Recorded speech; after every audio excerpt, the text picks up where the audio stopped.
এখন এসে যদি আমাদের সামনে নির্বাচনে এমন পারসেপশন ক্রিয়েট করার চেষ্টা করা হয় যে ওই চিটাঙের একটা খেলা আছে, মানে ওটার নাম হচ্ছে জব্বারের বলি খেলা।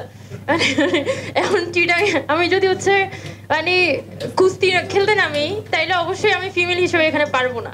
কিন্তু আমাকে যদি এখানে মেধা, মনন এবং হচ্ছে যে আমার ক্যালিবার দিয়ে এখানে মাঠ পর্যায়ে প্রচারণা করে এখানে মানুষকে কনভিন্স করার কথা বলা হয়, তাহলে ওইটা হয়তো আমার পক্ষে সম্ভব মেয়ে হিসেবে।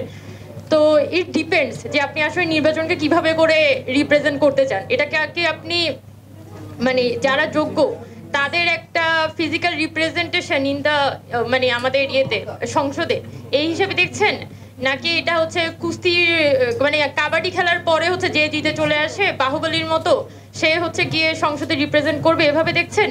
এটা আসলে অনেক বড় পারসেপশন, যেটা যেটা আসলে আমাদের এই অঞ্চলের আসলে মেইলদেরকে কাইন্ড অফ সিগনিফাই করে, যারা আসলে কিভাবে করে ফিমেলদেরকে দেখে।